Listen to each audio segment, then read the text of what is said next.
दोस्तों आप सभी को राम राम। बहुत ही इंपॉर्टेंट इंफॉर्मेशन देखिएगा इस पर्टिकुलर वीडियो में हम लोग प्रोवाइड करते हैं। और अगर आपने देखा होगा तो कल भी मैंने आपसे बताया था कि जिस तरीके से HDFC बैंक, जिस तरीके से ICICI बैंक और जिस तरीके से रिलायंस इंडस्ट्री, ये जो इम्पैक्टफुल देखेगा इवेंट है, मतलब इन तीनों का जो कंबाइंड इफेक्ट आएगा वही मार्केट की नेक्स्ट डायरेक्शन को क्या करेगा, डिसाइड करेगा। ये सबसे इंपॉर्टेंट चीज़ होती है।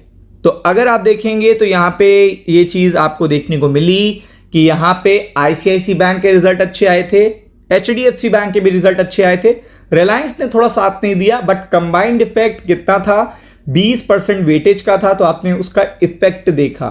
तो इफेक्ट मेन इंपॉर्टेंस होती है कि इफेक्ट कैसा आया, कंबाइंड इफेक्ट कैसा आया। कंबाइंड इफेक्ट देखिएगा बेटर आया। और हमने आपसे बताया था निगेटिव टू फ्लैट अगर ओपनिंग होती है तो it's really nice, short cover होंगे। तो बहुत सारे लोगों ने शॉर्ट कवर किए और वही चीज आपको देखने को मिली आज के डायरेक्शन में। तो सबसे पहले देखिएगा हम लोग डिस्कस करते हैं यूएस सेंटीमेंट्स। ये बहुत ही इंपॉर्टेंट होता है if you are a trader और इन्वेस्टर। अगर आप ग्लोबल मार्केट को ट्रैक नहीं कर रहे हो तो कुछ भी नहीं कर रहे हो। और फिर होती है न्यूज़, जो कि सबसे इंपॉर्टेंट है। और कल एक बहुत इंपॉर्टेंट अपडेट है तो आपको वो भी दिमाग में रखनी है। फिर अगर आप देखेंगे तो एनालिसिस करते हैं। तो सबसे पहले देखते हैं कि सिनेरियो क्या बन रहा है, मतलब यूएस सेंटिमेंट्स कैसे हैं, मार्केट के यूएस सेंटिमेंट कैसे हैं।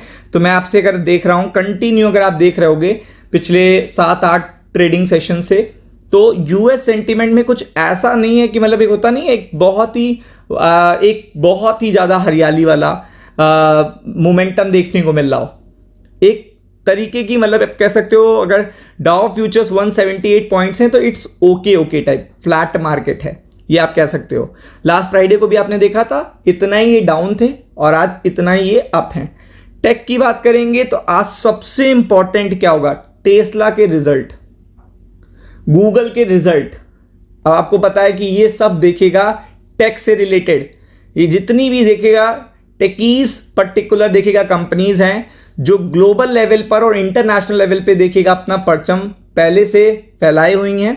तो उसके बाद एग्जैक्टली देखेगा यहाँ पे चीज़ें आपको समझ में आएंगी कि यहाँ पे मोमेंटम कैसा है, चाल कैसी है। अभी तो ये फ्लैटनेस देखने को मिल रही है, इस ग्रीनरी पे आप ट्रस्ट नहीं कर सकते।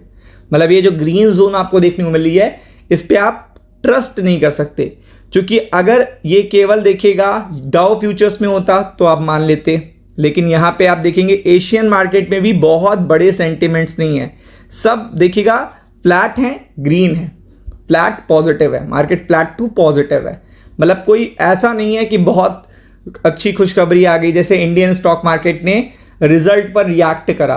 तो रिजल्ट के रिएक्शन देखिएगा तभी आएंगे जब 2-4 बड़ी कंपनियों के रिजल्ट अमेरिका में आएंगे, तो वो अभी नहीं देखने को मिल रहा है। और सेम चीज़ आपको यूरोपियन मार्केट में भी देखने को मिल रही है, यहाँ पे भी फ्लैटनेस है, आप देख सकते हो।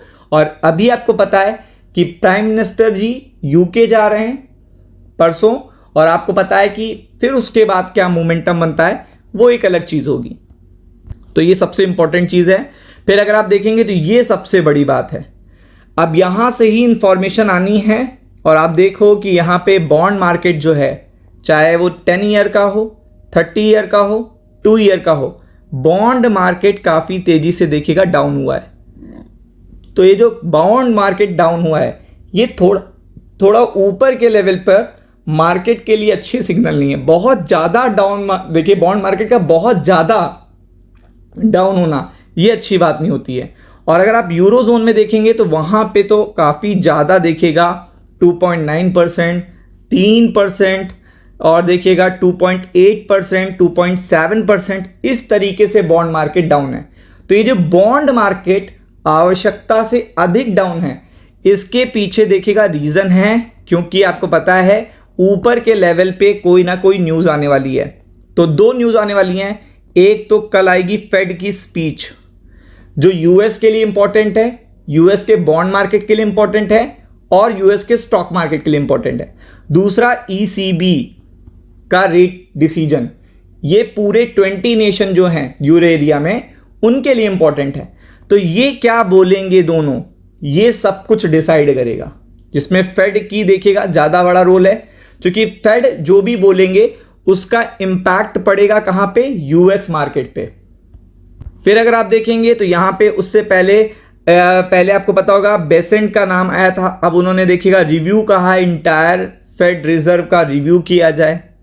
अब आपको पता है कि इसमें कहीं ना कहीं इंटरफेरेंस फेड के काम में देखने को मिल रही है, तो इसलिए इस पर्टिकुलर स्पीच में वो क्या बोलेंगे ये सबसे इंपॉर्टेंट होगा यूरो जोन की मार्केट के लिए, बॉन्ड मार्केट के लिए, यूएस की बॉन्ड मार्केट के लिए, और देखिएगा स्टॉक मार्केट पे तो इसका इंपैक्ट पड़ेगा ही पड़ेगा। तो इसलिए देखिएगा फेड की स्पीच है तो कल डाउ फ्यूचर्स कल नर्वस हो सकते हैं क्योंकि कल स्पीच आएगी। तो मेरे हिसाब से देखिएगा ये चीजें बहुत इंपॉर्टेंट हैं, तो इसीलिए ऊपर की तरफ देखिएगा अभी भी जो जोन है वो देखिएगा 280 रेजिस्टेंस है और 2340 ये रेजिस्टेंस आपको देखने को मिल रहा है। अगर यहां मार्केट खुलता है या इसके आसपास खुलता है तो सेल ऑन राइज स्ट्रैटेजी आपकी वर्क करेगी, अगर काफी अच्छे गैप से खुलते हैं। फिर अगर आप बात करेंगे निफ्टी बैंक की, तो निफ्टी बैंक में आपको पता है कि जितना आप देखिएगा 940, 880 ये इंपॉर्टेंट है, और फिर इसके ऊपर चले जाइए, इसके ऊपर अगर आप 7 देखिएगा 280 ये बहुत ही इंपॉर्टेंट जोन है। अगर यहां पे निफ्टी बैंक आता है तो अब रिजल्ट आ चुके हैं, धीरे धीरे देखिएगा एचडीएफसी बैंक भी ठंडा होगा और आईसीआईसी बैंक भी ठंडा आएगा, तो यहां पे सेल ऑन राइज स्ट्रैटेजी देखने को मिल सकती है, तो इसी पे फोकस करिएगा। राम राम।